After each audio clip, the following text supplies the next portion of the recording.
चीन एक बार फिर युद्ध के मुहाने पर खड़े हैं। 1962 में चीन से मिली शिकस्त की टीस आज भी भारतीयों के दिलों में बरकरार है।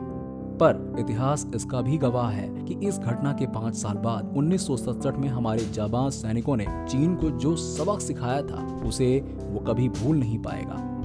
1967 को ऐसे साल के तौर पर याद किया जाता रहेगा जब हमारे सैनिकों ने चीनी दुस्साहस का मुंह तोड़ जवाब देते हुए सैकड़ों चीनी सैनिकों को न सिर्फ मार गिराया था बल्कि उनके कई बंकरों को ध्वस्त कर दिया था।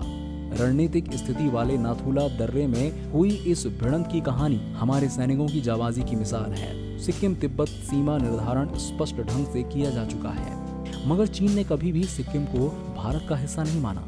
इसकी वजह से नाथुला दोनों देशों के बीच टकराव का बिंदु बन गया। 1967 में टकराव के इस दौरान भारत की 2 ग्रेनेडियर्स बटालियन के जिम्मे नाथुला की सुरक्षा थी। इस बटालियन की कमान तब ब्रिगेडियर MMS बख्शी MVC की कमान वाले माउंटेन ब्रिगेड के अधीन थी। 6 सितंबर 1967 को धक्का मुक्की की एक घटना का संज्ञान लेते हुए भारतीय सेना ने तनाव दूर करने के लिए नाथुला से लेकर सेबुला तक के दर्रे के बीच में तार बिछाने का फैसला किया। ये जिम्मा 70 फील्ड कंपनी ऑफ इंजीनियर्स एवं 18 राजपूत की एक टुकड़ी को सौंपा गया। जब बाड़बंदी शुरू हुई तो चीन के पॉलिटिकल कमिश्नर ने राय सिंह से फौरन ये काम रोकने को कहा। दोनों ओर से कहासुनी हुई और चीनी अधिकारी के साथ धक्का मुक्की से तनाव बढ़ गया। चीनी सैनिक तुरंत अपने बंकर में लौट गए और भारतीय इंजीनियरों ने तार डालना जारी रखा। चंद मिनटों के अंदर चीनी सीमा से हिंसल की तेज आवाज आने लगी और फिर चीनियों ने मीडियम मशीन गनों से गोलियां बरसानी शुरू की। भारतीय सैनिकों को शुरू में भारी नुकसान झेलना पड़ा। 10 मिनट के अंदर करीब 70 सैनिक मारे जा चुके थे और कई घायल हुए।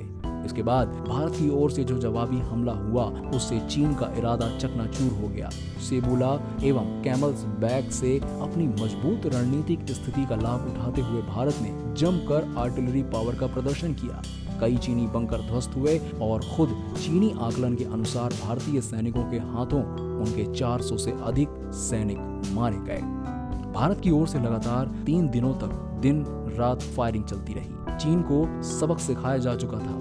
14 सितंबर को चीनियों ने धमकी दी कि अगर भारत की ओर से फायरिंग बंद नहीं हुई तो वो हवाई हमला करेगा। तब तक चीन को सबक मिल चुका था और फायरिंग रुक गई। रात में चीनी सैनिक अपने मारे गए साथियों की लाशें उठा ले गए और भारत पर सीमा उल्लंघन का आरोप मढ़ दिया। 15 सितंबर को लेफ्टिनेंट जनरल जगजीत अरोरा एवं लेफ्टिनेंट जनरल सैम मानेकशा समेत कई वरिष्ठ अधिकारियों की मौजूदगी में शवों की अदला बदली हुई।